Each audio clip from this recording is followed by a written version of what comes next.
우리 말씀 같이 보겠습니다. 히브리서 7장 1절부터 3절까지입니다. 신약성경 359쪽 히브리서 7장 1절에서 3절까지입니다. 히브리서 7장 1절부터 3절까지 말씀. 우리 한 절씩 교독하고 마지막 3절 함께 읽겠습니다. 이 멜기세덱은 살렘 왕이요 지극히 높으신 하나님의 제사장이라 여러 왕을 쳐서 죽이고 돌아오는 아브라함을 만나 복을 빈 자라.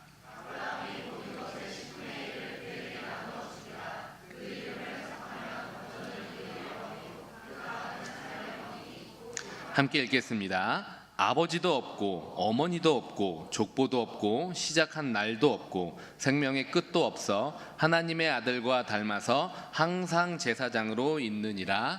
아멘. 우리 왕같은 제사장이라는 제목으로 말씀을 나누도록 하겠습니다. 그 전에 광고 하나만 더 드리도록 하겠습니다. 우리 교회 집사님이신 최인혁 집사님께서 라이브 콘서트 33주년 라이브 콘서트를 하시는데 24장의 티켓을 청년들 가운데 주신다고 얘기를 하십니다. 그래서 이번 주 10월 28일 토요일 오후 5시 목동 아이스링크에서 콘서트가 진행이 되는데 7만 원짜리 티켓인데 청년들을 무료로 제공을 하는 겁니다. 그래서 혹시 이 라이브 콘서트에 참석하고 싶으신 분들은 1층 사무실에 가셔서 티켓을 바로 받으실 수 있습니다. 24분 선착순이니까 제한은 없는데 10장 가져다가 그 앞에서 안표처럼 파지 마시고 필요한 만큼만, 그리고 꼭 가야 되는 분들만큼만 가져가셔야 다른 분들도 같이 하실 수 있을 것 같아서 오늘 예배 마치고 나서 1층에 가시면은 티켓을 구하실 수 있을 것 같습니다. 자, 말씀 같이 나누도록 하겠습니다. 히브리서는 끊임없이 말하는 게 뭐냐면은 예수를 믿는 게 왜 복되는가라는 거예요. 이 히브리서를 전하기 전에 이들은 예수를 믿는 게 복이 있다라고 생각했는데 살다 보니까 복이 있는 것처럼 여겨지지 않는 거예요. 마치 우리가 이 세상을 살면서 예수를 믿으면 복을 받습니다라고 얘기해서 믿기 시작했는데 살아보니까 예수를 믿는 게 그다지 복된 것처럼 보이지 않을 때가 있는 것처럼 이들은 그것이 큰 장애물로 다가오기 시작했다라는 것입니다. 그래서 이 히브리서를 쓴 기자는 그들에게 예수를 믿는 게 왜 복된 것인가, 왜 복될 수밖에 없는가를 얘기하기 위해 멜기세덱의 반차를 따른 제사장이기, 예수님이 멜기세덱의 반차를 따른 제사장이기 때문에 그를 믿는 사람은 복될 수밖에 없다라고 해서 또 멜기세덱이 또 등장해요. 그 설교 제목을 또 멜기세덱이라고 얘기를 하려고 하다가 이 멜기세덱이라는 내용이 참 만만치가 않습니다.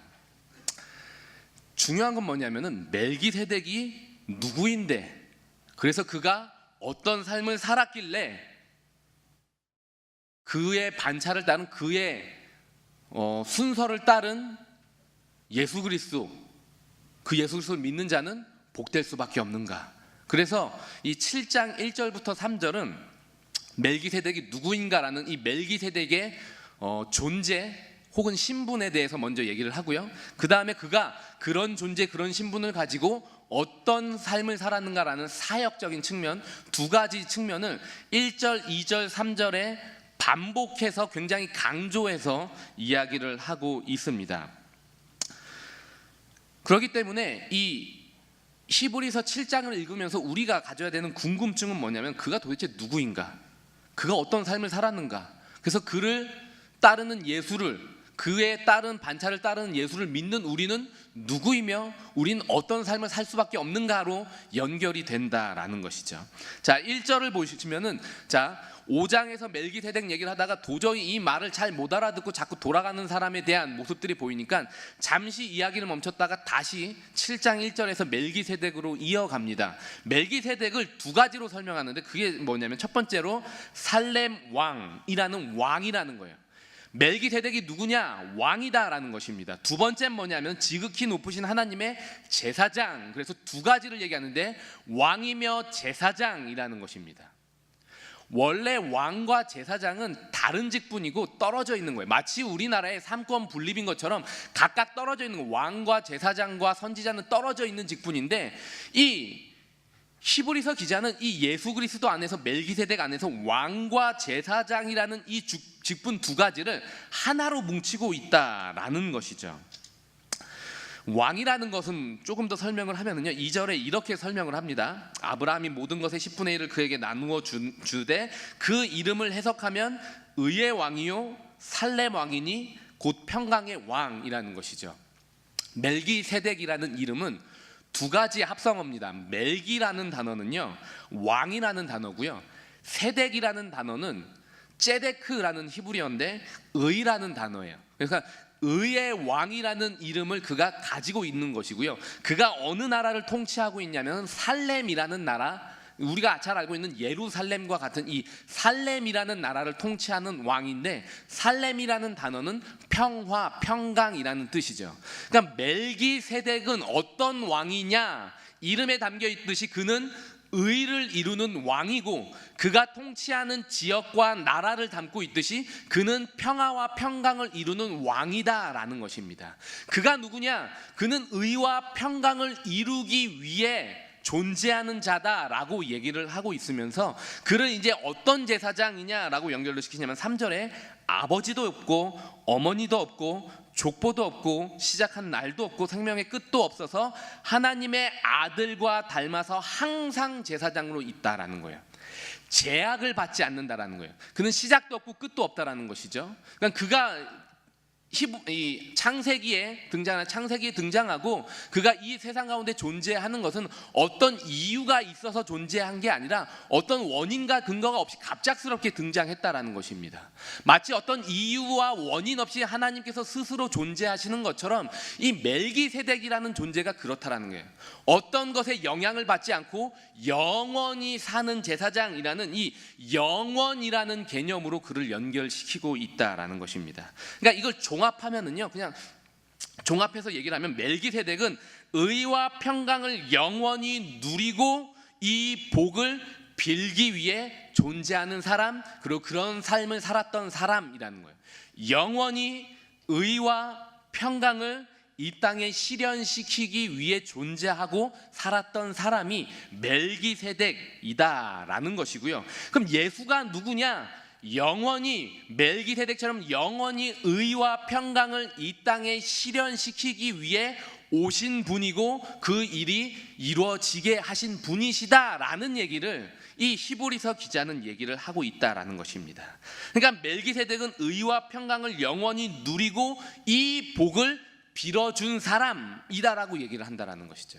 그래서 리처드 필립스라는 이 신학자는 이 멜기세덱에 대해서 뭐라고 얘기하냐면, 멜기세덱은 불경건한 세상 속에서 하나님을 따르고 공경하는 것이 가능하다를 상기시키는 인물이다라는 거예요. 이 세상이 어두운 거는 세상도 안다라는 거예요. 그래서 우리는 이 세상에서 어두울 수밖에 없다, 어두운 방법을 취해서 그냥 살든가 아니면 이 세상에서 다른 방법으로 살 수 없다, 어쩔 수 없다, 우리는 어쩔 수 없이 그렇게 따라야 될 수밖에 없다라고 말하는 이 시대와 이 어떤 교회 시대상 가운데서 아니다, 불경건한 세상 속에서도 하나님을 따르고 공경하는 일이 가능했다라는 인물로 멜기세덱을 얘기하면서 세상에 지지 않는 인물이 가능하며 존재했었고, 예수 그리스도는 그냥 멜기세덱처럼 혼자만 그렇게 가능한 채로 산 게 아니라 자신 안에서 모두가 멜기세덱처럼 살 수 있는 인물을 만들어 가시는 분이기 때문에 우리가 왜 세상에서 복된 인물이냐, 세상에 질 수 없는 인물이고 세상을 이기는 정도가 아니라 세상의 복을 가져다 줄 수 있는 유일한 존재이기 때문에 그리스도인들은 복되다라는 얘기를 하고 있다라는 거예요. 예수가 누구시냐면은 멜기세덱과 같은 존재가 아니라는 거예요. 멜기세덱처럼이라고 얘기하면 멜기세덱을 능가하시는 분이시다라는 것입니다. 불경건한 세상을 의와 평강의 세상으로 바꾸실 수 있는 유일한 분, 불경건으로 인해 고통받고 있는 세상을 뜯어 고치시는 그 분이 어디에 사신다라는 거예요? 우리 안에 사신다라는 거예요. 저 멀리 하나님 보좌 우편에만 계시는 게 아니라 온 우주 만물을 뜯어 고치셔서 불경건을 제거하신 그분이 내 안에 살고 계시기 때문에 우리는 세상이 어떤 모양으로 흘러가든지, 세상이 어떤 공격을 하든지, 세상이 우리에게 어떤 대접을 하든지, 세상 가운데서 우리가 어떤 모습으로 살아가든지 우리는 안전할 수밖에 없다라는 것을 이 멜기세덱의 반차를 따르는 예수 그리스도를 들어서 끊임없이 얘기해주고 있다는 것입니다. 자, 눈을 뜨시고, 멜기세덱은 이게 설명이 길기 때문에 자, 그럴 수밖에 없어요. 자, 옆에 있는 분들 바라보시면서, 자, 방금까지 들었던 내용을 한마디로 종합하면 이거예요. 자, 이렇게 인사했으면 좋겠어요. 복 많이 받으세요. 자, 이거예요. 복 받을 수밖에 없다라는 거예요. 멜기세덱 다 까먹어도 돼요. 다 까먹어도 돼. 멜기세덱의 반차를 따라서 예수가 우리와 함께 하신다라는 것은 복을 받을 수밖에 없다라는 거예요. 근데 무슨 복이냐라는 것이죠. 우리가 복 많이 받으세요 그러면은 1차적으로 가장 먼저 드는 생각은 뭐냐면은 환경적인 것으로 이해를 한다라는 거예요. 예를 들면 뭐 우리 대학생들은 성적, 좋은 성적을 받는 거, 우리 또 직장인들은 내년에 연봉이 올라가는 거.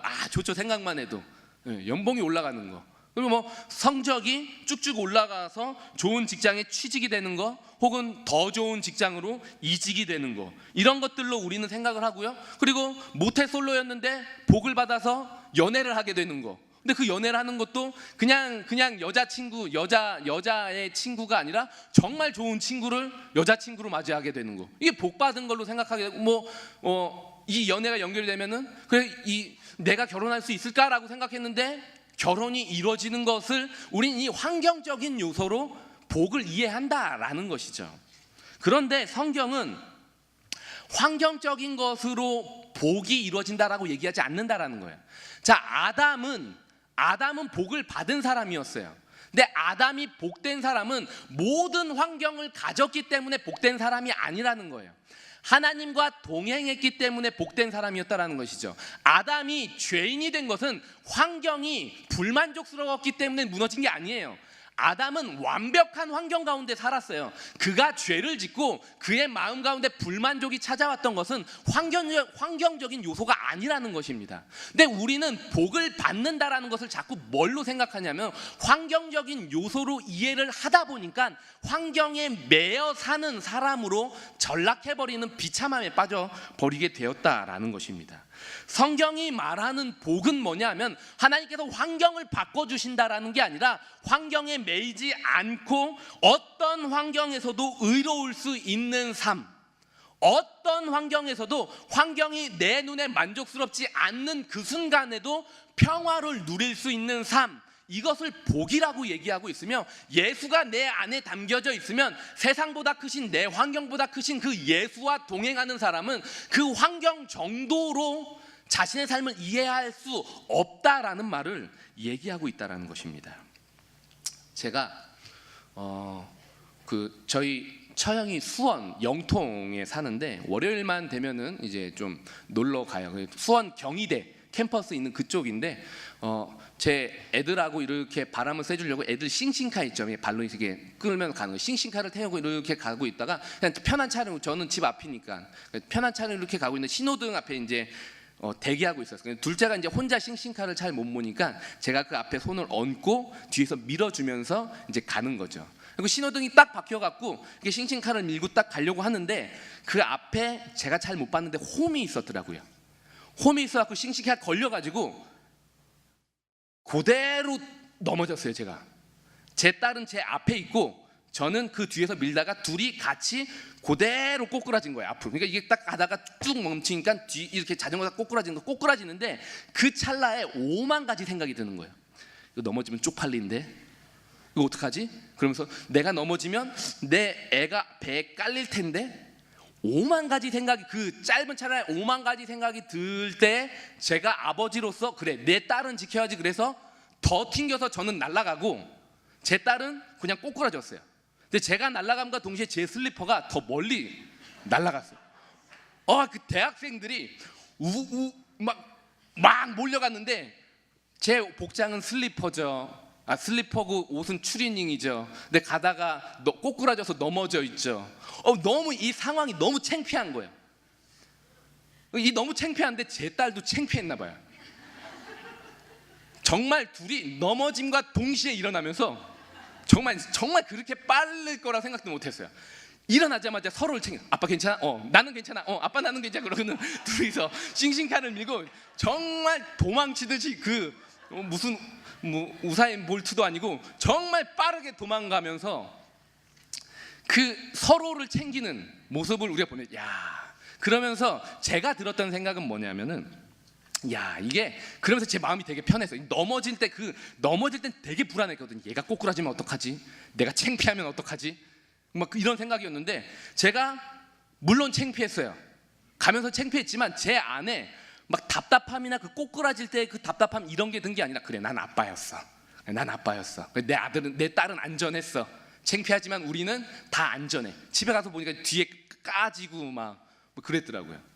그러니까 이게 뭐지? 제가 그걸 거치면서 뭘 생각했냐면은 이건 그냥 작은 환경이에요. 꼬꾸라지는 창피함 아니면은 나의 못남 때문에 발생하는 문제들 때문에 우린 굉장히 창피하고 그 순간에 제가 할 수 있는 건 너 임마 왜 똑바로 못 몰아갖고 아빠 꼬꾸라지게 넘어지고 막 책망할 수 있거든요. 그렇죠? 그런데 그게 아니라 우리는 작은 순간에도 우리는 어떤 사람처럼 살아가느냐에 따라 우리의 마음 가운데 평안이 있느냐 평안이 없느냐, 우리는 그 순간에도 의로운 대처를 하느냐 의롭지 않은 대처를 하느냐, 이것이 바로 저와 여러분들의 삶에 놓여진 우리가 살아내야 되는 삶의 길이다라는 것입니다. 자, 여러분들, 저와 여러분들의 삶 가운데 다툼이 왜 일어날까요? 큰일 때문에 일어나지 않아요. 마치 막 이 나라를 위해서 우리가 이 나라가 막 온전히 이루어지지 않기 때문에 그게 답답해서 막 서로 다투면 이런 거 아니에요. 굉장히 사소한 걸로 우리는 다툼을 일으키죠. 쟤는 사탕 줬는데 왜 나는 사탕 안 줘? 이런 거예요. 야, 너 내 발 밟았잖아. 근데 왜 미안하다고 안 해? 야, 미안하다고 해야지. 발 밟고 지나갈 수 있잖아요. 우리도 밟고 지나가잖아요. 근데 그런 사소한 거 하나로 우리는 마음이 상하고 다른 사람을 미워한다라는 것이죠. 그래서 이 치졸함과 치사함의 끝이 어디 가냐면은 저와 여러분들은 굉장히 막 크고 굉장히 막 거룩한 일들로 싸운다라고 생각을 해요. 그렇죠? 근데 끝으로 이 싸움이 계속 가다 보면 끝에 무슨 싸움이 되냐면 너 몇 살이야? 야, 민증가봐. 야, 너 몇 월생이야? 이렇게 막 치사하게 어디로 가냐면 막 생일, 나이로 가가지고 이 싸움의 본질은 사라지고 뭘로 가냐면은 몇 살이냐라는 식으로 가면서 우리의 삶은 치졸해진다라는 것이죠. 우리의 삶의 가운데 의는 없고 평강을 이루려는 건 없고 이러한 치졸한 삶만 남게 되는 경우들이 허다하다라는 것입니다. 제가 군대에 있을 때 원형 탈모증에 걸린 적이 있어요. 그 뒤통수에 500원짜리보다 더 큰 이 구멍이 생겨 원형 탈모증이 생겼는데 그 원인이 뭐냐면은 스트레스였어요. 이 위에는 사이코 같은 고참이 있고요. 밑에는 정말 말 더럽게 처먹지도 않는 후임이 있는 거예요. 막 이 별거 아니었다라고 생각했는데 엄청난 스트레스를 받았던 것 같아요. 제가 원해서가 아니라 이 원래 군종이었던 분이 저를 군종으로 추천을 했어요. 나는 안 하겠다라고 했는데 그분이 끝까지 저를 군종으로 추천을 하는 거예요. 그랬더니 이분이 니까짓 게 뭔데 군종이 될 거냐 그러면서 사람들이 있는 모든 사람 앞에서 저를 개무시하는데 와, 이 욕이 여기까지 막 오는데 정말 우라통이 터져가지고 눈물이 나더라고요. 화장실 가서 참 치졸하지 않습니까? 그런 거 가지고 화장실 갖고 우는데 그 작고 사소한 거 가지고 저는 스트레스를 받아가지고 그분을 정말 많이 욕했어요. 그 쌍놈의 자식 막 그러면서 정말 많이 욕했어요. 그분을 위해 기도하거나 이런 거 없었어요. 저 자식이 빨리 제대하게 해달라고 기도하고 그분 있으면은 정말 치졸하게 복수하는 거죠. 다른 사람들 거 다 매트리스 개주면 그 사람 거 놔두고 너 너무 치사해. 너무 치사한데 그런 방법으로 저는 저의 자존심을 지켜나가고 제 스트레스를 푼다라고 생각을 했다라는 거예요. 세상이 말하는 복은 이런 거라는 거예요. 세상이 말하는 의와 평강은 이 정도라는 것입니다. 그런데 성경이 말하는 것은 뭐냐 하면은 우리는 세상과 다를 수밖에 없다라는 거예요. 세상에서 그런 방식으로 사는 존재가 아니다라는 얘기를 하면서 환경의 문제, 누군가가 나에게 스트레스를 주기 때문에, 누군가가 나의 발을 밟았기 때문에, 누군가가 쟤는 사탕 주는데 나는 사탕을 안 줬기 때문에, 누군가가 저 사람은 웃어줬는데 나에겐 웃어주지 않았기 때문에, 이 환경이라는 요소 때문에 나의 복이 사라지거나 나의 삶이 불안해지는 게 아니라 우리에게 있는 복은 다른 복이다. 우리는 다른 이유와 다른 동력을 가지고 살아낼 수 있는 고급한 자들이다라는 말을 멜기세덱을 통해 얘기해주고 있다는 거예요. 멜기세덱이 누구냐라는 질문은요, 멜기세덱의 반차를 따른 예수가 누구냐라는 질문이고요, 예수가 누구냐라는 질문은 그렇다면 하나님은 누구냐라는 질문으로 귀결될 수밖에 없다는 것입니다. 하나님이 누구십니까? 하나님은 뜻과 목적과 계획을 가지고 일하시는 분이라고 얘기를 하는 거예요. 난데없이 멜기세덱이 등장한 게 아니다라는 거예요. 우연히 등장한 게 아니다라는 거예요. 갑작스럽게 누가 등장했는데 그걸 하나님께서 돌이키셔서 예수에게 연결되게 하신 분이 아니라, 하나님은 창세전부터 계획을 가지고 멜기세덱이라는 사람을 보내셨고, 하나님은 뜻과 계획을 가지고 멜기세덱의 반차를 따라 예수가 메시아로 오게 하신 분, 그래서 그분은 멜기세덱과 예수를 통해 일하신 것처럼 우리 안에도 동일한 뜻과 계획과 목적을 가지고 우리의 삶을 복되게 만드시는 분이다라는 믿음을 우리 가운데 불어넣고 계시다라는 것입니다. 하나님은 우리의 의로움과 우리의 평강이라는 복을 잃어버리지 않고 누릴 수 있게 하기 위해 끊임없이 영원토록 우리 가운데서 일하시는 분이시다라는 거예요. 멜기세덱의 반차를 따른 예수를 통해 우리도 예수님처럼 살 수 있는 복된 자다라고 얘기하는 거예요. 저와 여러분들의 환경, 저와 여러분들의 조건, 저와 여러분들의 실력과 다른 거라는 거예요. 실력을 키우면 안 된다, 실력은 쓸모없다, 이런 얘기가 아니라 우리의 실력, 우리의 학벌, 우리의 어떠한 무엇, 이런 것을 통해서 우리가 복된 자라는 것을 확인하고 복을 전하는 자들이 아니라, 우리는 하나님께 붙들려 있고 예수에게 붙들려 있기 때문에 우리의 존재 자체가 복을 누리고 복을 전할 수밖에 없는 자들이라는 얘기를 하고 있다는 것입니다. 성도의 복은 무엇이냐면은, 왕같은 제사장이신 예수가 우리 안에 살고 계시기 때문에 우리도 마찬가지로 왕같은 제사장이다라는 얘기를 하고 있다는 거예요. 그런데 이 시대는 우리가 예수 안에서 받고 누리는 왕같은 제사장 직분을 무력화시키기 위해 끊임없이 우리 가운데서 일하고 있다는 것이죠. 그럼 어떤 방식으로 왕같은 제사장이라는 직분을 감당하지 못하고 왕같은 제사장이라는 직분을 받은 자의 감격과 이 감사를 누리지 못하게 만드느냐? 그 방법이 뭐냐면 우연에 대한 믿음이라는 거예요. 우연에 대한 믿음. 유발 하라리가 그 히브리 대학교의 이 교수이며 이 시대 최고의 석학이라고 얘기하는 유발 하라리가 사피엔스라는 책과 호모데우스라는 책을 샀어요. 썼어요. 제가 샀어요. 그분은 썼고, 썼는데 그 핵심은 뭐냐면 고도로 발달돼 혼란스러운 시대를 조명하는 거예요. 고도로 발달했는데 왜 우리는 혼란스러운가? 왜 우리는 더 불안한가? 그러면 이 시대는 어떻게 발상하게 되었고, 우리는 무엇을 위해 이 고도로 발전된 이 문명을 사용할 것인가? 그래서 이 근원과 목적에 대해 밝히는 게 이 책의 이 두 권의 핵심인데, 저는 이 책을 사서 보면서 감탄했어요. 와, 첫 번째로는 분량이 어마어마합니다. 600페이지에 한 권당. 두 개 합치면 성경책보다 더 두꺼워요. 와, 저는 이렇게 두꺼운지 모르고 샀거든요. 너무 두꺼워서 깜짝 놀랐어요. 두 번째로 놀랐던 건 뭐냐면은 그의 방대한 지식. 역사학자임에도 불구하고 그 모든 계층과 모든 학문에 대한 박식함에 정말 깜짝 놀랐어요. 저보다 4살밖에 많지 않거든요. 4살밖에 많지 않은데 나는 그 4년 동안 도대체 난 뭘 했길래 이렇게 된 건가 싶기도 하고, 정말 똑똑하다라는 생각을 했어요. 또 하나 제가 정말로 감탄했던 건 뭐냐면 그의 통찰력이에요. 이 1200페이지라는 엄청난 페이지를 끌고 가는데, 논리를 끌고 가는데 이 논리가 흐트러지지 않아요. 물이 흐르는 듯 굉장히 자연스럽게 흘러가고 거침없이 탄탄하게 논리를 끌고 가는데, 와, 정말 지식인이구나. 이 시대 그냥 히브리인뿐만 아니라 전 세계가 존경할 만하구나라는 생각을 했습니다. 그래서 제가 생각했던 게 뭐냐면 그의 논리의 시작과 핵심이 무엇인가라는 궁금증이 들었어요. 이 사람이 정말 이 뼈대, 가장 본질적으로 갖고 있는 그의 뼈대가 뭔가, 그는 뭐를 근거로 해서 이 논리를 펼쳐나가는가. 그게 뭐냐면은 우연이에요. 우연. 이 사람이 자기의 논리를 펼쳐가는데 가장 핵심엔 뭐가 있냐면 우연이라는 것이죠. 사피엔스, 뭐 안 읽으신 분들이 계실 거겠는데, 사피엔스라는 것은 우리가 호모 사피엔스라는 이 유인원과 같은 존재로부터 출발이 되었다라는 것을, 진화론적인 것을 가지고 인간의 출발을 놓고 얘기를 합니다. 근데 이 첫 시작을 뭐로 끌고 가냐면 그 첫 페이지에 빅뱅이라는 우연으로 이 책을 시작한다라는 거예요.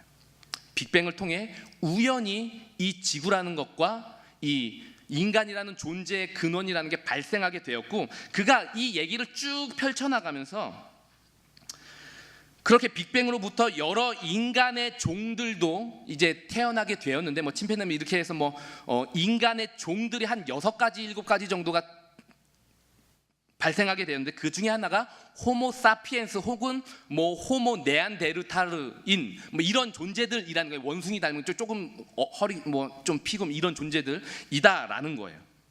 그런데 여러 가지 종이 있었는데 어떻게 지금 우리와 같은 호모 사피엔스가 이 세상을 지배하게 되었는가, 이 얘기를 하는데 그 중에 하나를 인지혁명이라고 얘기를 해요. 네안데르탈인은 뇌는 크지만 힘은 세지만 인지라는 걸 하지 못했는데, 이 호모 사피엔스라는 종은 생각하고 대화할 수 있는 인지라는 혁명을 일으키고 사고와 언어라는 것을 가지고 있음으로 인해 그들을 지배할 수 있고 자신들보다 훨씬 많은 세력들, 훨씬 센 종들을 지배할 수 있는 힘을 가졌다라고 얘기를 하는데, 어떻게 인지혁명이 일어났느냐, 그가 이렇게 얘기하는 거예요. 그 기반은 우연히 일어난 유전자 돌연변이라는 거예요. 그래서 그가 뭐라 그러냐면은 이 인지혁명은 우연의 산물이다라는 얘기를 합니다. 저는 굉장히 아이러니했어요. 이 책을 읽으면서. 논리적이고 이성적인 사람, 굉장히 논리적, 굉장히 이성적이고 굉장히 합리적인 사람이에요. 근데 어떻게 그가 논리와 합리성 사이에 우연이라는 걸 이렇게 자꾸 껴 넣을 수가 있는가? 그리고 이 이성과 논리와 합리성의 시대라고 말하며 살아가는 이 시대의 젊은이들이 어떻게 이 우연을 기반으로 해서 끌고 가는 이 사람의 책을 굉장히 합리적이다라고 칭송할 수 있는가라는 이 아이러니를 이 책 가운데서 발견하게 되었다라는 것이죠. 우연이라는 것은요, 합리적인 사고의 끝에 부딪혔을 때 그때 발생하는 게 바로 이 우연이고, 합리의 끝에 부딪혀서 도저히 합리적으로 나아갈 수 없을 때 등장하는 비합리적인 사고가 우연이라는 것이죠. 그런데 합리적인 논리를 이 우연을 근거로 해서 끌고 가고, 이것이 정말로 합리적이다라고 말하는 그와 이 시대를 바라보면서 참 아이러니하다라는 생각을 갖게 되었다는 것이죠. 그런데요, 이 우연이라는 믿음과 우연이라는 사고는요, 단순히 우리의 생각으로만 그치지 않습니다. 우연은요, 비합리적인 삶을 만들어내는데, 비합리적인 범죄와 비합리적인 윤리가 요즘 굉장히 득세를 하고 있어요. 왜 저렇게 했는지, 왜 저런 범죄를 했는지 논리적으로, 합리적으로 납득이 되지 않는 범죄들이 너무나도 많이 늘어나고 있다는 거예요. 그것이 단순히 한 개인의 문제가 아니라 우연이라는 사고가 그 시대를 지배하기 시작할 때 그 시대 가운데 무슨 일들이 일어나기 시작하냐 하면 비합리적인 사고와 비합리적인 삶들이 그 시대를 지배하기 시작한다라는 것입니다. 우연이 지배하기 시작하는데, 이 우연이 지배하기 시작하면 어떤 일들이 일어나냐면 더 깊은 사고로 나아가지 않아요. 더 이상 깊이 사고하지 않아요. 내가 왜 살지? 깊이 사고하지 않아요. 생물공학 아니면 이런 것들이 이 시대 가운데 굉장히 발전했는데 그걸 가지고 우리가 뭘 할까 생각하지 않는다라는 거예요. 이 시대의 문제는 우연을 신으로 여기며 그 신을 신봉하는 이 믿음의 문제라는 것입니다. 그리고 이 우연이라는 비합리성에 삶의 기반을 둘 때 나타나는 현상이 뭐냐면은 자기 방어와 자기 강화예요. 사피엔스라는 이 종이 어떻게 살아남을 수 있었는가? 자기를 방어하고 자기를 계속해서 강화시켜 나감을 통해서 그들이 다른 종족들을 죽이고 살아남고, 앞으로는 사이보그인이, 이 지금 우리와 다른 사이보그인이 강화되어서 우리의 삶을 지배하게 될 것이다 라는 것이 그가 갖고 있는 논리라는 것이죠. 자기 방어와 자기 강화가 이 시대의 삶의 주류가 되어버린 시대라는 것입니다. 그런데 성경은요, 우연을 이야기하지 않는다라는 거예요. 그렇다고 해서 성경은 우연의 반대를 필연이라고도 얘기하지 않습니다. 우연의 반대는 필연이 아니라 우연의 반대는 은혜라는 거예요. 우연과 은혜는 비슷하게 출발합니다. 우연도 원인이 없이 발생하는 사건이라는 거예요. 은혜라는 것도 원인 없이 발생하는 무엇인데, 그러나 둘은 다릅니다. 비슷한 것 같지만 달라요. 우연이라는 것은 목적이라는 게 없어요. 목적 없이 그냥 발생한 사건이라면, 은혜라는 것은 철저한 목적을 가지고 이뤄가는 일들이라는 것입니다. 하나님은 우연히 우리의 삶을 이끌어 가시는 분이 아니라, 하나님은 분명한 뜻과 계획과 목적을 가지고 우리를 창조하셨으며, 우리의 삶에 발생하는 모든 문제들을 하나님의 계획과 뜻과 목적이라는 것을 가지고 은혜를 누리고 의와 평강을 빼앗기지 않는 삶을 살아낼 수밖에 없는 존재로 끌어가시는 분이 하나님이다라는 것이 은혜가 말하고 있는 핵심이다라는 거예요. 70억 명이나 되는 사람 중에 왜 저와 여러분들은 여기서 이렇게 만났습니까? 이것은 세상 사람들 눈에 봤을 땐 우연이라는 거예요. 우연이라는 것은 우리가 만나서 그럼 뭘 할 건가라는 목적을 만들어내지 못합니다. 그러나 하나님은 우연히 저와 여러분들이 여기서 만나게 한 게 아니라 저와 여러분들을 향한 은혜와 목적과 뜻을 갖고 있다는 거예요. 하나님은 은혜를 누리고 은혜를 확장시켜 나가게 하도록 하나님은 우리를 만나게 하셨고, 하나님의 목적은 무엇이냐? 은혜를 우리만 누리는 것이 아니라 은혜를 모르는 자들, 자기 방어적으로 자기 강화적으로 삶을 살아갈 수밖에 없는 그 힘겨운 삶을 살아내는 사람들, 그래서 다툼과 스트레스를 만들어내며 살아갈 수 없는 그들 가운데 넉넉함을 허락해 주시는 분이 하나님이시다라는 것이죠. 그러므로 그리스도인 가운데 침투할 수 없는 삶이 뭐냐면요, 자기 방어적인 삶과 자기 강화적인 삶이에요. 제가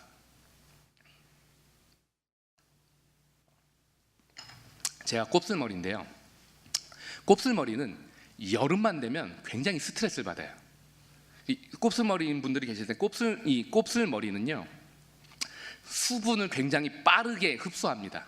그래서 집에서 머리를 난 다 하고 갔는데, 여름에 비 올 때 이 습기가 가득 차 있을 때 10분 정도부터 나가고 있으면은 제가 하고 온 머리랑 다른 머리가 돼 있어요. 그래서 가끔 가다가 이렇게 물어보시는 분들이 있었어요. 목사님 혹시 파마 하셨어요? 나는 파마를 안 했어요. 원래 곱슬머리예요. 그리고 나는 파마기가 없이 집에서 나왔어요. 근데 파마기가 있은 채로 간 거예요. 그러다 보니까 이게 제가 스트레스가 되는 거예요. 그래서 자꾸 목사님 머리 그럼 자기 방어적으로 자꾸 아니야 그러면서 자꾸 더 신경을 쓰는 거예요. 여름만 되면 나를 강화해야 돼. 곱슬머리가 아닌 것처럼 나를 강화해야 돼. 그러면서 제 시간을 허비하는 거예요. 제가 애를 낳을 때, 제가 목사잖아요. 아이들, 제 아내가 배에 이제 잉태를 하고 있어요. 제가 제 아이들을 위해 무슨 기도를 했을까요? 현성씨, 제가 무슨 기도를 했을까요? 하나님, 이 아이 예수를 닮고, 이런 기도 잘 안 했어요. 하나님, 얘만큼은 곱슬머리가 되지 않도록. 첫째가 낳았는데 곱슬머리가 아닌 거야. 하나님 감사. 이것 때문에 감사하고 있는 거예요. 둘째가 여자인데 여자애가 곱슬머리는 안 되잖아요. 하나님 여자애가 곱슬머리 안 되니까 아빠를 닮지 않고 엄마를 닮게 해주십시오. 했더니 얘도 엄마를 닮아서 생머리인데 눈은 나를 닮았어요. 눈을 놓고 기도를 안 했어요. 그걸 생각을 못해서 곱슬머리만 생각하다가 정말 비통하고 침통한데, 셋째를 낳았는데 똑같은 기도를 하고 있는 거예요. 하나님, 첫째하고 둘째는 다 생머리인데 막내만 곱슬머리. 아빠 나는 왜 곱슬머리야라고 이 한탄할까 봐. 하나님, 얘도 생머리. 감사하게도 생머리. 뭐 하고 있는 거예요 제가? 아이를 놓고 하나님, 이 아이가 하나님의 마음을 품고 모두를, 이런 기도를 해도 모자랄 판에 제가 뭐 하고 있는 거예요? 곱슬머리 손가락만 전달고 나머지는 다 엄마를 닮고 이딴 기도만 하고 있는 거예요.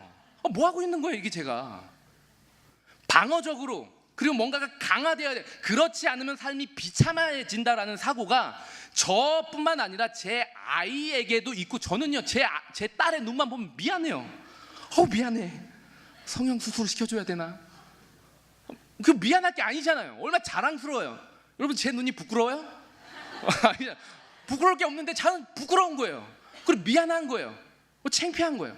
이게 왜 그런 거예요? 자기를 방어적으로 생각하며 자기가 이것보다 나아져야 된다라는 자기 강화적인 사고가 저도 모르게 제 삶 가운데 찾아오기 시작했다라는 것입니다. 그러다 보면 무슨 복을 놓치느냐? 그리스도다운 삶을 상실한다니까요. 우리가 이 교회 딱 왔는데, 야 너 오늘 옷이 왜 그래? 내 옷이 어때서? 이러다 보면은, 야 그래 너 한 주 동안 잘 지냈어라는 말이 아니라, 우리가 그와 만남으로 인해서 마음이 좀 넉넉해지고 이런 게 아니라 오히려 교회에 와서 더 마음이 상하게 되는 일들을 우리가 만들어낸다. 여러분들 예수 믿고 거룩한 일 이렇게 생각하지 마요. 정말 치졸한 거를 치졸하게 만들지 않는 게 우리의 임무예요. 이게 안 믿어지는 것 같은데, 뭔가 혁명을 하고 이 시대에 뭔가 커다란 걸 만들어야 된다라고 생각하는 거는 사피엔스가 갖고 있는 생각이라고요. 은혜, 그리고 하나님의 계획과 목적은 우리 보고 큰 일을 하라는 게 아니라, 하나님이 큰 일을 행하셨으니 너희는 큰 일을 경험한 자답게만 살면 되는 거예요. 치사하지 않고 치졸하지 않고 쪼잔하지 않고, 누군가가 나를 공격할 때 방어적으로 반응하는 게 아니라 오히려 그를 안아주고 넉넉할 수 있게 웃어주는 삶. 나를 욕하는 사람에게 너 죽어봐라, 너도 뭐가 있나, 이런 눈으로 바라보는 게 아니라, 저 사람이 왜 그럴까? 그럼 내가 저 사람을 위해 어떤 기도를 해야 될까? 오히려 그에게 복을 빌어주는 삶이 멜기세덱의 삶이고 예수의 삶이고 예수를 담은 사람들의 삶이라는 것입니다. 성도는요, 예수를 믿으면요 잘 될 거라고 생각하지 마세요. 성경은 단 한 번도 예수를 믿으면 잘 된다라고 말하지 않습니다. 대학과 직장과 결혼과 가정과 자녀와 건강에 대한 아픔과 시련은요 동일하게 있고요, 때로는 우리 가운데 더 큰 시련으로 찾아올 때도 있다라는 것이죠. 그런데 성도는 이 모든 아픔과 시련 가운데서도 자기를 방어적으로 보호하기 위해, 혹은 자기를 진화시키는 강화의 방법을 택하는 게 아니라, 다른 이를 돌아보는 예수를 닮는 삶을 놓치지 않는다라는 거예요. 누가 봐도 지질이 궁상인데도 거기서 우리는 의로운 삶을 살아낼 수 있는 거예요. 누가 봐도 불안한 것 같고, 누가 봐도 염려스럽고, 누가 봐도 근심해야 되는 그 상황 가운데서 그 사람은 염려와 근심 가운데 사무쳐서 자기 일을 놓쳐버리는 무책임한 사람이 되는 게 아니라, 그 순간에도 자기가 감당하는 일을 담담하게 해낼 수 있는 진짜 용기를 소유한 사람이 그리스도인이라는 것입니다. 누가 나를 찌르는 말로 공격할지라도 그 사람을 더 큰 말로 뭉개고 찔러버리고, 그렇게 해서 만족감을 누리는 치졸한 사람이 아니라, 이를 악물고 그를 위해 웃어줄 수 있으며, 그래서 그 안에 하나님의 형상을 보여줄 수 있는 삶이 그리스도인에게 주어진 그리스도인다운 삶이라는 것입니다. 기독교가 너무 방어적인 태세를 취하고 있어서 이 시대 가운데 욕을 먹고 있지 않는가 싶습니다. 기독교가 너무 자기를 강화시켜야 된다, 우리가 몇백 명이 돼야 되고 몇천 명이 돼야 되고, 우리가 더 큰 계획을 세워야 된다, 세상도 이 정도 봉사를 하는데 교회도 이 정도 봉사는 더 해야 되지 않겠느냐라는 식으로 자기를 강화하는, 마치 우연에 사로잡혀 있는 존재인 것처럼, 내가 나를 강화시키지 않으면 내 삶은 마치 도태되는 것처럼, 그 정도의 신앙을 갖고 살다 보면 우리의 삶은 우리가 진짜 해야 되는 일들을 놓친다라는 것이죠. 말씀의 마무리를 짓도록 하겠습니다. 저와 여러분들은 왕같은 제사장으로 부름받았다는 사실을 기억하시기 바랍니다. 왕같은 제사장이 우리 안에 계실 뿐만 아니라 우리의 전 삶을 붙들고 계시다라는 거예요. 우리가 방어하지 않아도 예수가 방어하고 계시며, 우리가 내 삶을 강화하지 않아도 이미 그리스도 예수가 우리를 복되게 만들어 놓으셨다라는 것입니다. 이 믿음과 자기의 확인과 자기의 사역이 뭔지를 아는 사람은 더 이상 치졸하게 살 이유가 없다라는 것입니다. 내일부터 다시 학교에 돌아갈 때, 내일부터 다시 직장에 돌아갈 때 치졸한 사람들이 되지 않았으면 되는 거예요. 우리는 더 나은 실적 없어도 됩니다. 더 나은 봉급 아니어도 돼요. 그것이 단순히 실력이 없기 때문이라면 우리의 문제이지만, 우리가 실력이 있음에도 불구하고 그 일에 매여 살지 않는 뭔가 다른 이유와 목적을 보여줌을 통해 하나님은 하나님의 복됨을 우리 가운데 누리게 하시며, 그렇게 해서 우리가 행해야 되는 의, 우리가 빼앗기지 않는 평안, 그 가운데 영원히 살 수 있도록 예수 안에서 우리를 붙드신다라는 것입니다. 자기 방어와 자기 강화라는 치사한 방법을 동원해야 사라지는 인생이 아니라는 사실을 우리가 믿음으로 받아들일 수 있었으면 좋겠습니다. 복을 빌고 의와 평강을 이뤄내는 왕 같은 제사장이 저와 여러분이라는 거예요.